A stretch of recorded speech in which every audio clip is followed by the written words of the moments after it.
folks, JD here, and today we're going to be taking the Bugs 3 Mini back up again today, but this time with a little camera. So I know we did a little bit of FPV footage the other day, and I wanted to do a bit more. I wanted to get a few more sort of sweep-in shots and see exactly how well this can be used as a video photography drone if you have the right camera attached. So with this, folks, we're going to take her up, fly her around. We're going to see exactly whether we can get those nice shots, nice slow movements. We're going to try it in speed mode 1 and then ramp it up to 2 and just see exactly how well we do with that. So with this, folks, let's take her up. Right then, let's plug this in. I've already turned the camera on, so that is already okay. There we are, perfect. Now we are unlocked and ready to go. Let's get those gyros calibrated. Yeah, I'll try again. Yeah, there we are, gyros calibrated, perfect. Right then, folks, let's take her up.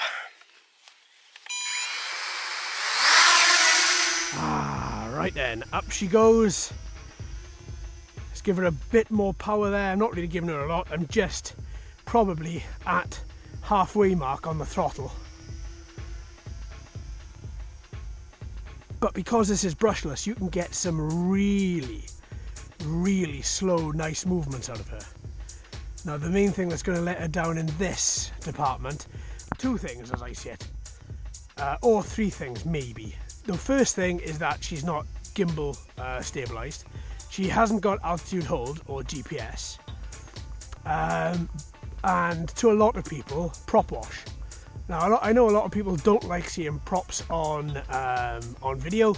Personally, I love it, and I just think it adds to the spectacle that is using quads to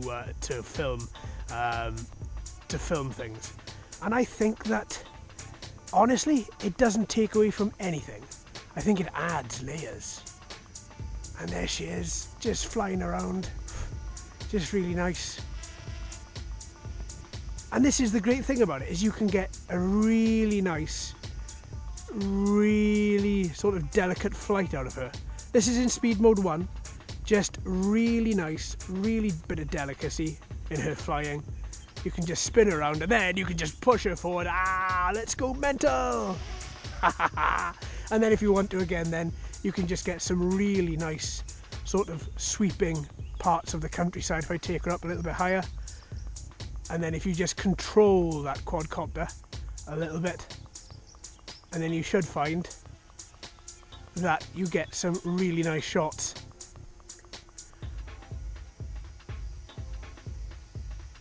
Yeah. I mean, so it can be used if you didn't want to shell out for a photography drone. If you wanted to buy this and the RunCam, honestly, then you get it into sort of photography, sort of beginner photography drone sort of prices. Then I honestly, if you're going to be putting those two together, I mean, it's 80 quid for the Bugs 3 Mini, and I think the price is still around about 75 to 80 quid for the RunCam too, if you were going to go with RunCam. And yeah, all that together, 160 quid, and you can sort of get yourself a little gimbal stabilized sort of GPS quad with that, with a built-in camera that you can actually learn with at a stabilized sort of rate. I mean, personally, if stabilization is good, but obviously that doesn't require, I don't think, doesn't require as much skill as something which isn't stabilized to get that perfect shot that you require. But that being said, I've seen people following the rally cars, the WRC, with their Inspires, the actual photographers, rather than just people. Oh yeah, a couple of people rocked up with an Inspire and just decided to follow it. Why not? And yeah, I tell you what, those pilots, because there's multiple pilots piloting that one drone, and it's just a spectacle, absolute spectacle. They're weaving and winding around the place with the drone. They are getting every single shot. They're not missing a thing. The gimbal operator, is just absolutely nailing it.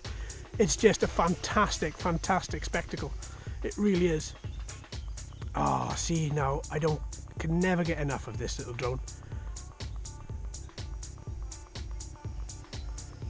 And of course, he is in the bracket of under 250 grams. So if you are in an area where that is low, that you if you don't have a license, that you are restricted to 250 grams. This guy comes in at 184, 186. Oh, lovely, beautiful, beautiful, quick cornering, straight back out, quick cornering again. Oh, do you know what? It's just great. I love this drone. I really do. I really do. And with the fact that it's on low speed and it's using that RunCam, okay, you've got an extra 40 grams strapped to it, but with the brushless motors, oh, you know, it's not going to worry about that. And then if you click it up into high mode, oh, then now we can have some fun. Right. I love when you sweep her around the place. You sweep her around, then she just reacts. Oh, battery. I long for the days where we can have a little racing quad like this with a 25-minute battery. Oh, beautiful. Okay, let's put it back into low speed just to eke out the little bits of battery left. Okay, let's kind of bring her back to me a little bit. Let's reverse her in for a change. Beep, beep, beep.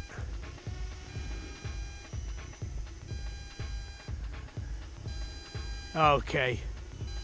Now, I've got to be careful with this landing because of the camera underneath. I'm not too precious of it. As you know, I've strapped it to cars and the cars have flipped and the camera's been flying off in every direction. Hello, Mr. Camera. There we are, that seems good. Now let's lock it. Now the motor is off. There we go, we can safely return to it. Now here comes that god-awful moment where you've got to try and unclip. Ugh. Try and unclip this. Come on.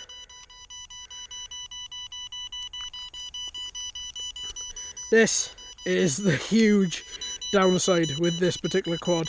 Let's take off this camera. Let's put everything down that I don't need to hold on to. There we go. That is the worst thing I've ever seen. That really is bad. As you're pushing it up, I don't know about you guys, but as I'm pushing it back, I'm inadvertently pushing it in as well, so I'm trying to pull against myself there. And you know, eventually you get it, but still, it's not great. But the overall flight, you know, that's why I keep on flying this. It's just for the overall flight.